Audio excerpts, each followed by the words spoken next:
If you want to live an adventure, you must embrace the mundane. Hey, it's Lucas Grobot, and you're listening to Weaver and Loom.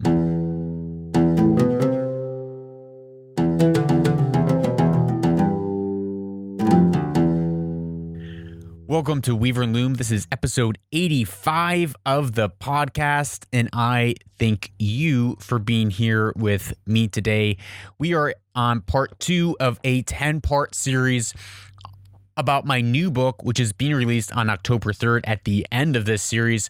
And the book is named Anchored: The Discipline to Stop Drifting. And the premise of the book comes from a time in my life where I realized that I was drifting. I wasn't making the headway that I wanted to, and I was confused at why it seemed like I was doing all the right things, but I was getting all the wrong results.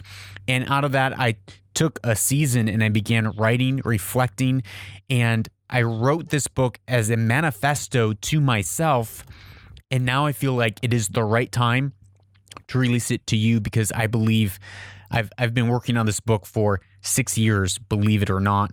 And I believe now is the time to release it. I believe that it will help you immensely, especially if you're in that place of life where you're floating, where you're drifting, and you want adventure. Today, this is what we're talking about. You want adventure, but you're just bouncing from one thing to the next thing, and you can't figure out why. After every adventure, it feels like more like a failure. It feels like, that wasn't as, you feel empty afterwards. And this is why. Adventures are, we've idolized them in our Hollywood, Bollywood minds of what an adventure looks like, what an adventure is. And when we think about it, we think it's something that's going to be really exciting.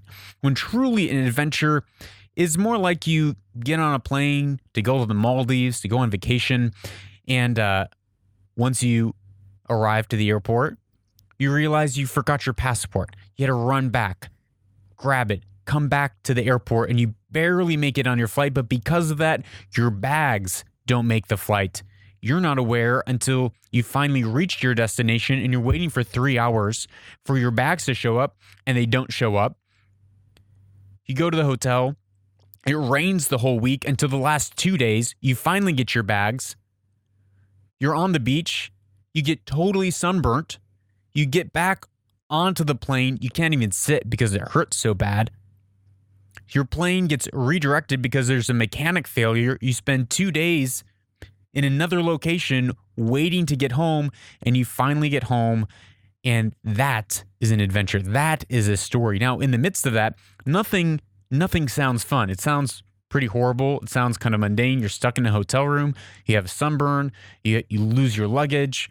It's rough, but all great stories revolve around overcoming hardship. But we don't like that idea. We want the excitement. We want the grandeur. We want the pinnacle of the mountain, but we forget that in order to get to the pinnacle of the mountain, it takes grinding and grinding and grinding. It takes embracing the mundane. The story that I want to share with you today from the book is, I retell really briefly in the book the story of the Lord of the Rings. You probably are familiar with the Lord of the Rings. If you're not, then I don't know why you're listening to this podcast. Go watch the Lord of the Rings, an epic trilogy. It will change your life. So great. I love the story. I love the books. But when I think of adventure, and when I think of the Lord of the Rings, I'm like, that would be awesome. I want to live in that time. I want to go on these grand adventures. And when you watch the movie, the cinematography, it's like, yes, that's the life that I want to live. That is greatness. How can I have that? I need that.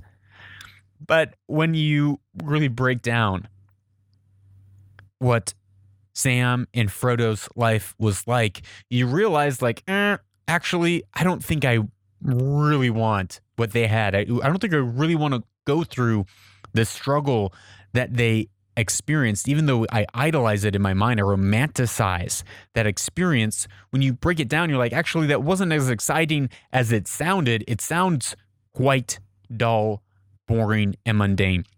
The Lord of the Rings, the trilogy, it takes place over about 3 years, or about 1,000 days. So the book the 3 books last for 1,000 days. It's a 3-year journey.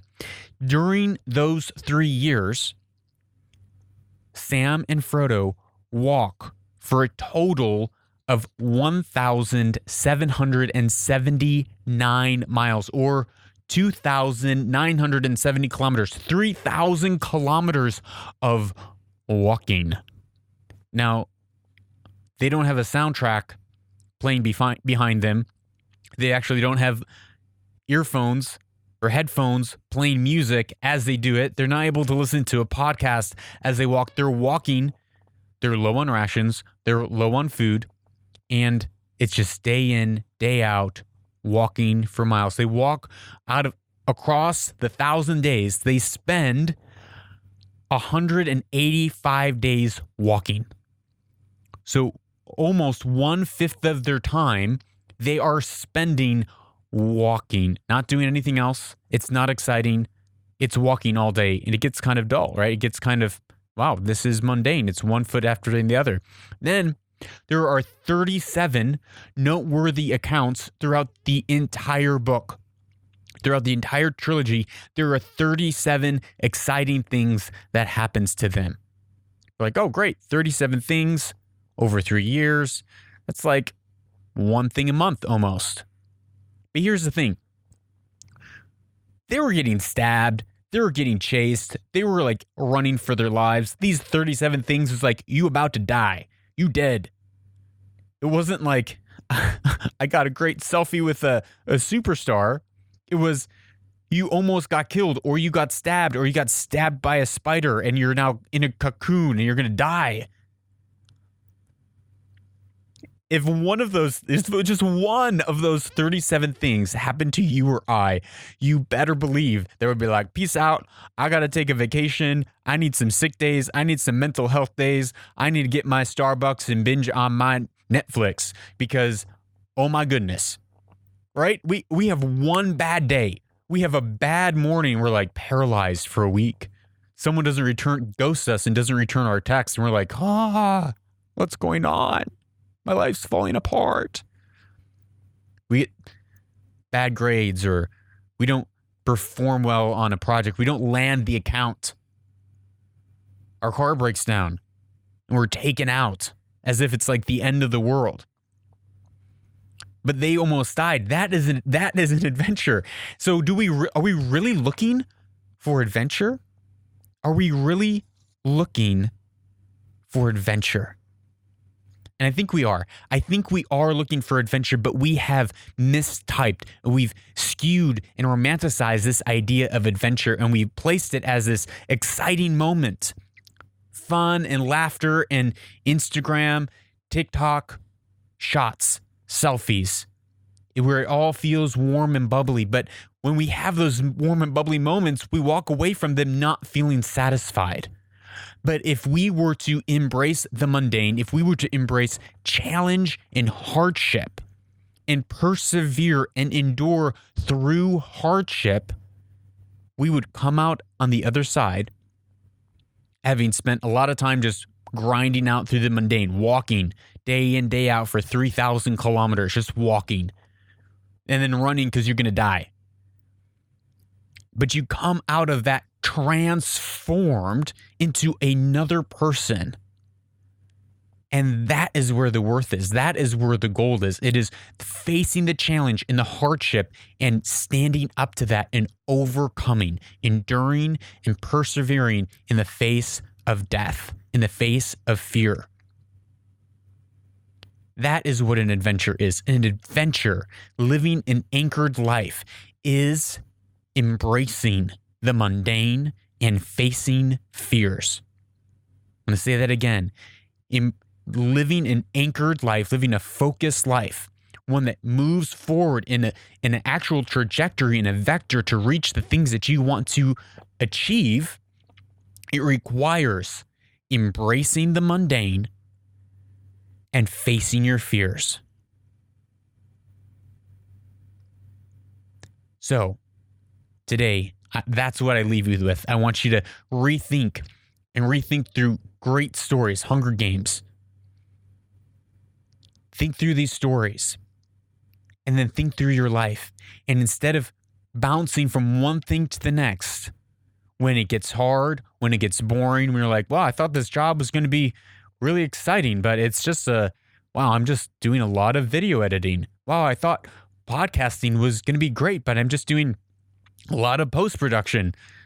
I thought writing my book was going to be exciting. I thought starting my business was going to be exciting, but I'm just making a lot of sales calls. I'm just knocking on a lot of doors. But it is that work. It is that work that is mundane, that no one else wants to do. That work, executing with excellence day in, day out, with consistency over decades, embracing the mundane, doing the hard work that is emotionally challenging and fearful, that we have fear around. That is what enables us to come out on the other side feeling like we achieved something with our life, feeling and actually having a story worth telling to our children, our grandchildren, and our great-grandchildren. So that is all that we have for today's episode of Weaver and Loom. If you found this helpful, insightful, if you resonated with the story of romanticizing adventure and realizing that you need to embrace the mundane, persevere, and endure, please get the book, Anchor the Discipline to Stop Drifting. I spent 6 years in writing this, and I wrote it to myself as a manifesto to me, as a marker in my life, an anchor in my life to remind myself to live purposefully, to live in a way that actually causes me to reach my goals, not just to be filled with busy work that never actually reaches the destination that I want to go. We always talk about it's the journey, not the destination. You know what? Actually, it is the destination. We are on a journey. We need to embrace the mundaneness of that journey. But if we just wander and we don't reach our goals, if we don't reach the destination of who we want to become, the journey that we're on, if we don't reach that destination, and we just find ourselves wandering in circles in the forest, then guess what? You're not on a journey. You're lost in the forest. You're not exploring the forest. You're lost in the forest. So until next time, I'm Lucas Scrobot. You are a change maker, and this is where destiny is woven.